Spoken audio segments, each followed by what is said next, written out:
His story, the miseducation of melanated people. I'm y'all only Tanakh. Today, I'm gonna switch it up a little bit. I got an interesting topic for y'all today, and I don't see many people doing this type of stuff, right? So I'm just gonna try this out. I'm probably gonna make it a series because it's a lot of information. So today, we're gonna get right into it. We got history and religion. I'm gonna start with history though. Start with the history. Okay? So my screen already shared. Let's just get into it. Let's start with the Emancipation Proclamation. Now, being melanated in school, a lot of times they try to make the U.S. seem like the hero of the story. But I know you heard the saying, whoever wins the war gets to tell the story.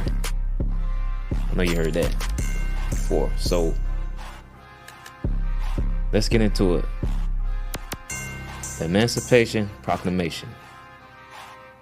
And yeah, I'm using Wikipedia. We got the sources right here. I mean, yeah, it's just general information that we're using anyway. So, the Emancipation Proclamation, officially called Proclamation 95, was a presidential proclamation, right? So what's that? It's a statement issued by a U.S. president on the issue of public policy and is a type of presidential directive. So Lincoln issued this January 1st, 1863, during the American Civil War. And what was that? It was a civil war in the U.S. between the Union and the Confederacy, which was formed in 1861 by states that had seceded or left voluntarily from the Union. Okay? So the proclamation had the effect of changing the legal status of more than 3.5 million enslaved African Americans, aka melanated people. So when you're in school, what do they say about Lincoln? They said he freed the slaves, right? We're gonna get into that. All right. So, a little backstory. The Confederate States, right? The Confederacy, or the South, they formed the Confederate States of America, CSA. It was an unrecognized breakaway republic in the southern United States that existed from February 8, 1861 to May 9th, 1865. And let's just go here to see what states were in the Confederacy.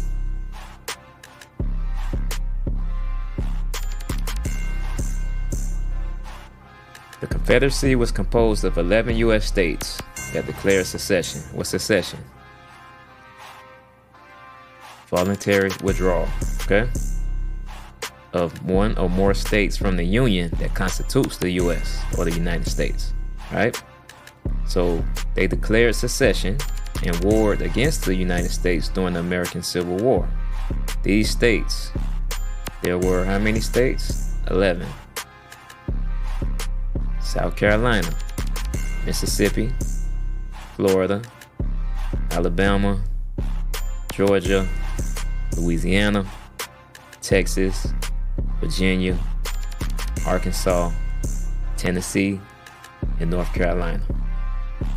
Okay, so why did this all happen? Why did they want to secede? Well, when Abraham Lincoln was elected president of the United States in 1860, Southern states were convinced their slavery-based plantation economy was threatened. What's a plantation economy? It's an economy based on agricultural mass production, usually of a few commodity crops grown on large farms, worked by laborers or slaves. The properties are called plantations. Plantation economies rely on the export of cash crops as a source of income. Okay? So they seceded because Abraham Lincoln was elected president in 1860. So they were worried that he was going to, I guess, threaten the slavery-based economy. So they began to secede. And let me see, the Confederacy was formed on February 8, 1861 by the 11 states. Well, it started with South Carolina, Mississippi, Florida, Alabama, Georgia, Louisiana, and Texas. So they seceded in the first of two waves of secession. They adopted a new constitution, established a confederation government of sovereign or independent states. Okay? The Civil War began on April 12, 1861, when the South Carolina militia attacked Fort Sumter. 4 slave states of the Upper South, Virginia, Arkansas, Tennessee, and North Carolina, then seceded in the second wave of secession and joined the Confederacy. So that's how you get the 11. Okay? Alright, let's go back. Now that we know what all that is, let's go down. Okay, let me reiterate. The proclamation had the effect of changing the legal status of more than 3.5 million enslaved African Americans in what? In the secessionist Confederate States. So what does that mean? It's the key. It's the key to it.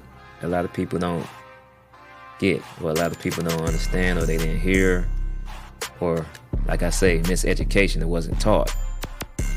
This proclamation that Lincoln made, it changed the legal status of 3.5 million enslaved African Americans, not everywhere, but in the secessionist Confederate States only. Y'all see that? Only. It wasn't for everybody. And keep reading. As soon as slaves escaped the control of their enslavers, either by fleeing to Union lines or through the advance of federal troops, they were permanently free. In addition, the proclamation allowed for former slaves to be received into the armed service of the United States.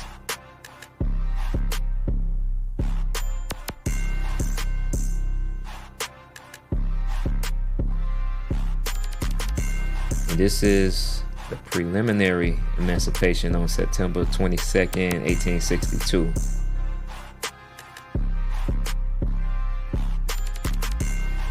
So this is how he started it off, right? He says, all persons held as slaves within any state or designated part of a state, the people whereof shall then be in rebellion against the United States, shall be then thenceforward and forever free. January 1st, 1863, Lincoln issued the final proclamation. And what did it state? I, Lincoln, President, by virtue of the power in me vested as Commander-in-Chief. What does he say? In time of actual armed rebellion, that's what this was all about, against authority and government of the United States, and as a fit and necessary, it's what it was here, a war measure. This whole proclamation was a necessary, in his words, a necessary war measure for suppressing said rebellion. Okay?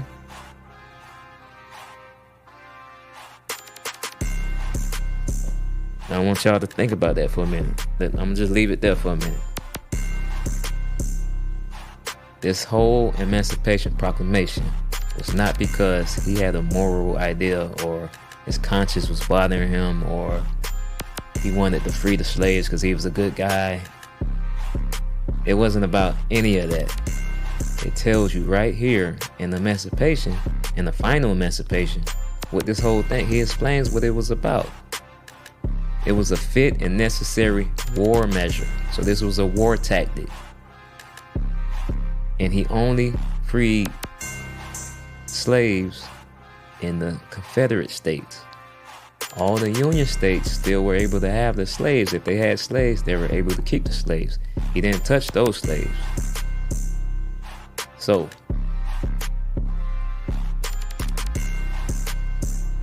I'm gonna keep reading.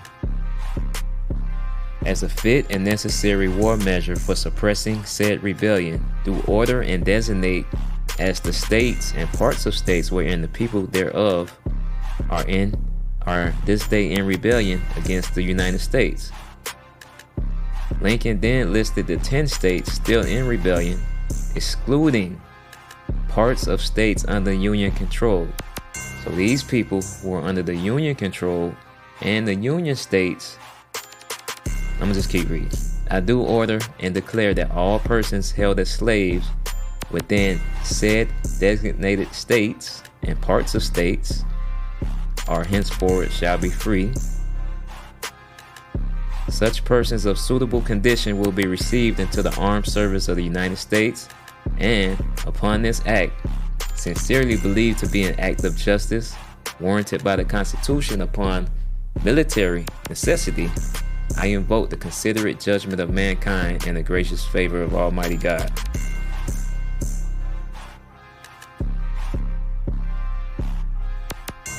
The proclamation provided that the executive branch, including the Army and Navy, will recognize and maintain the freedom of said persons, even though it excluded states not in rebellion. Like I told y'all, this proclamation excluded the states not in rebellion, as well as parts of Louisiana and Virginia under Union control. So it still applied to more than 3.5 million of the 4 million enslaved people in the country. Around 25 to 75,000 were immediately emancipated in those regions of the Confederacy where the U.S. Army was already in place. It could not be enforced in the areas still in rebellion. So he made the proclamation, but as long as they were in rebellion, they didn't take to it. It had no effect to them. But it said, as the Union Army took control of Confederate regions, the proclamation provided the legal framework for the liberation of more than 3.5 million enslaved people in those regions by the end of the war. Okay? So, when you hear that Lincoln freed the slaves, that's a half truth and it's a half lie. Okay? It's a half truth, but it's a half lie. He only did it as a war tactic because those states were in rebellion to the Union.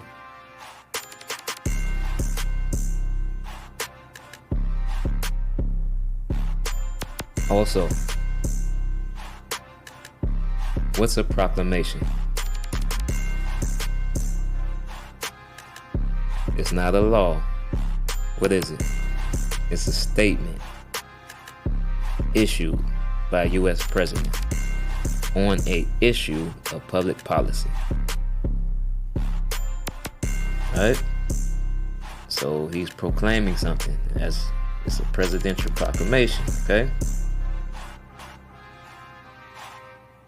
So then, let's look up something else. Let's look up who freed the slaves. Abolitionism. Abolitionist movement is the movement to end slavery and liberate slaves around the world. The first country to fully outlaw slavery was France in 1315, but it was later used in its colonies. Alright, I'm gonna skip down.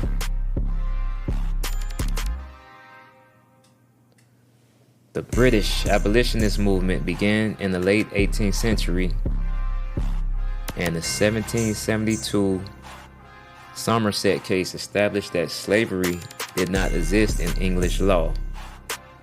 In 1807, the slave trade was made illegal throughout the British Empire, though existing slaves in British colonies were not liberated until the Slavery Abolition Act in 1833.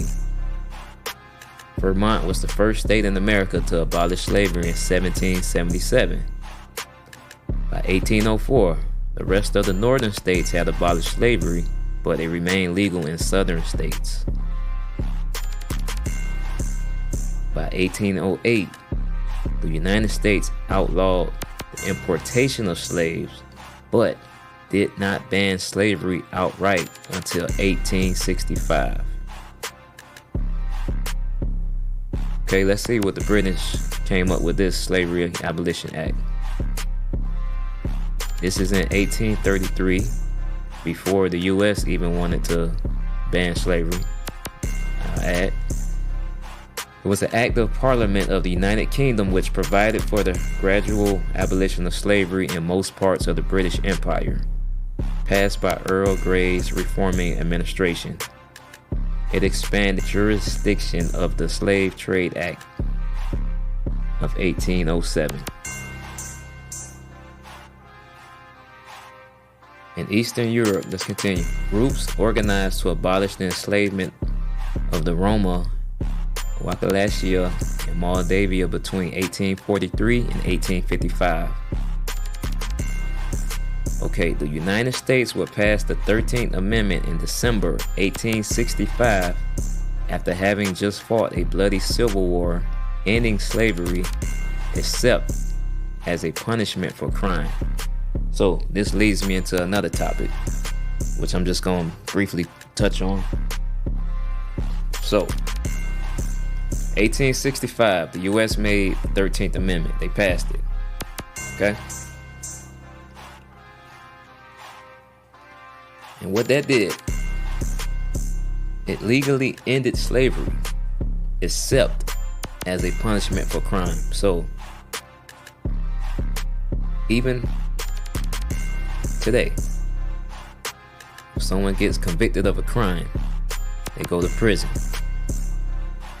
They make them get a job and work for pennies, or for gang time, even sometimes for no money at all. That is still considered slavery, because slavery is still legal if it's a punishment for crime. And guess who's the biggest population in the prisons and jails in America? Alright, just wanted to briefly touch on that. So, slavery was ended 1865, except if you're a felon and you go to prison. You get convicted, punishment for crime. They can institute slavery back in. In 1888, Brazil became the last country in the Americas to outlaw slavery.